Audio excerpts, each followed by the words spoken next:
Stay connected to the world around you. KPBS brings you trusted news, compelling stories, and in-depth reporting every day. Wherever life takes you, KPBS is here, on the radio, online, and on the go. Discover more at kpbs.org.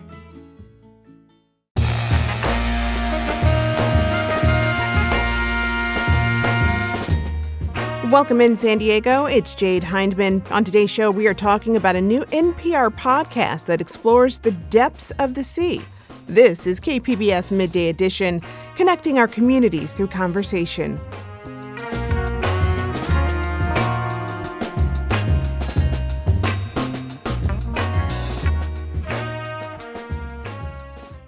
Living in San Diego means being close to the Pacific Ocean and close to many of its wonders. But if you've ever wanted to know more about the science behind our seas, you're in luck. Our oceans are the focus of a new 8-part series from the NPR science podcast, Shortwave, called Sea Camp.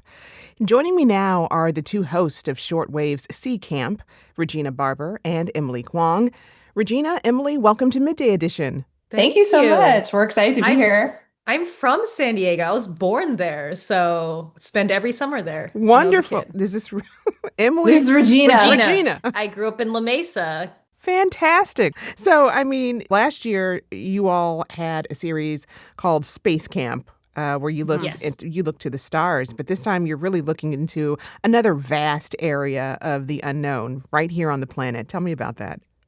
Yeah, we know less about the ocean than we do about space, which is pretty shocking considering that the ocean is what is like the lungs of the planet. The ocean is producing half of all the oxygen we breathe.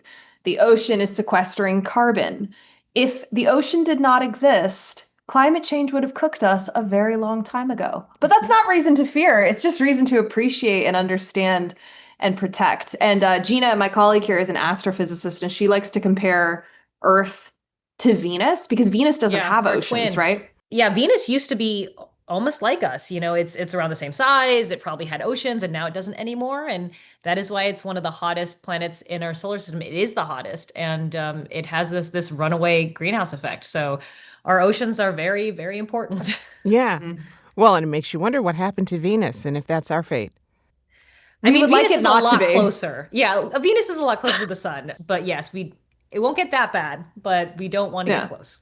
Yeah, and then there's the fact that, you all listening, I'm sure living in San Diego, I've reported there and done some reporting at Seaforth Landing, and I know the fishing is incredible and the quality of the seafood is gorgeous. And then, of course, there's all the recreating on the water that happens in an area like San Diego. So there's a lot to love. Beach. Yeah, there's a lot to love about the ocean. And Gina and I both, I guess, are just kind of ocean-y people, and the team is too. So we went for it. Well, it gives us so much. So, Emily, the first episode focuses on ocean currents. So what's happening under the surface there?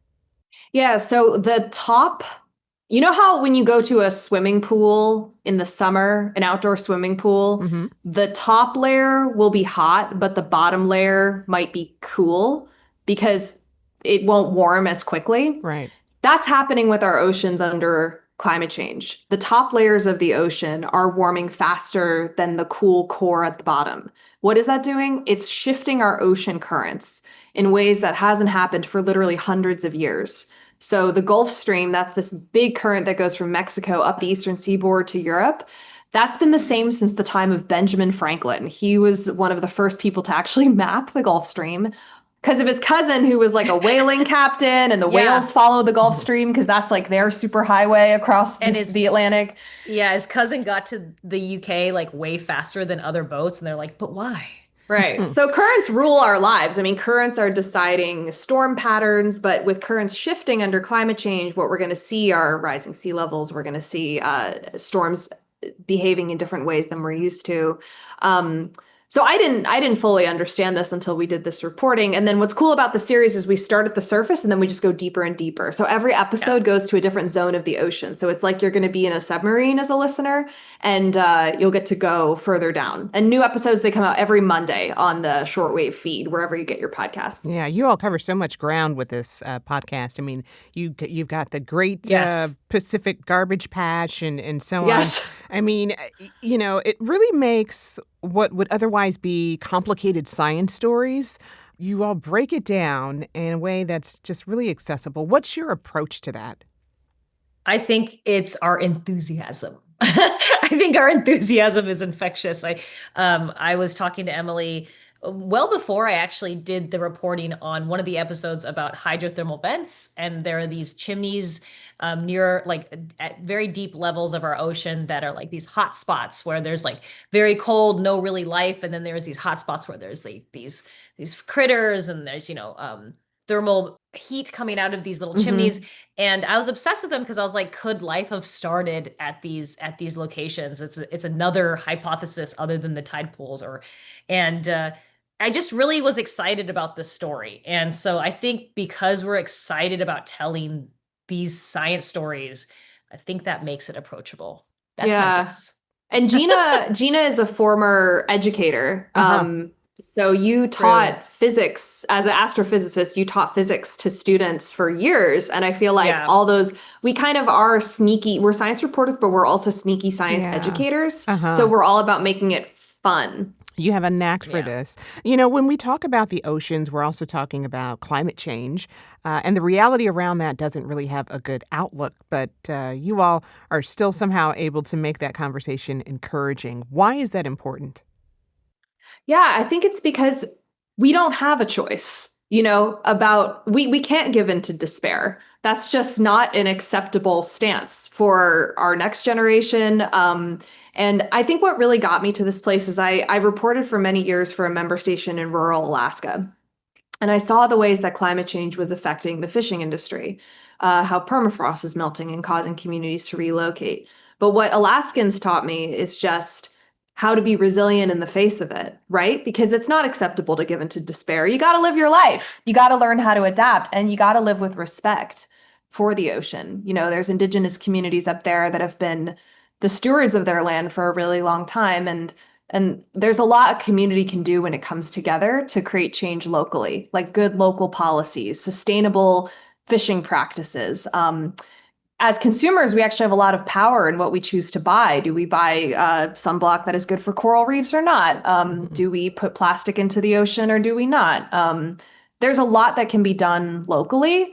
As the climate warms, which it will, you can still create like safe havens within your own area. So if you're listening to this and you care, I think actually getting involved is one of the best ways to make the despair monster less loud, because then at least you're doing something and you have some agency there. Well, there's a lot of great perspective and information in this podcast. I've been speaking with Regina Barber and Emily Kwong, host of the NPR science podcast Shortwave and its new series, Sea Camp. New Sea Camp episodes are already out with more on the way, and you can find them on the Shortwave podcast feed wherever you listen. You can also sign up for their newsletter at npr.org/seacamp. Regina, Emily, thank you so much for being here. Thank you. Thank you so much. Much love to San Diego and your station. We really go Padres. We love the work you do. Thank you so very much.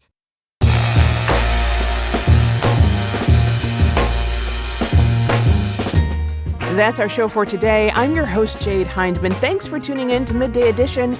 Be sure to have a great day on purpose, everyone.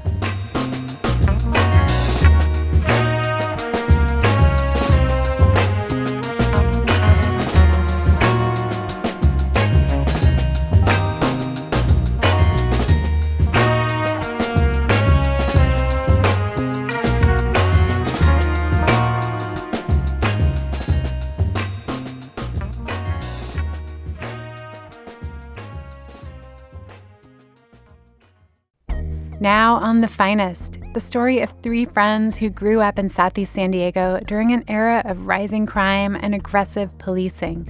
In graffiti, they found an alternative to gang life, but in their case, staying out of trouble landed them in it.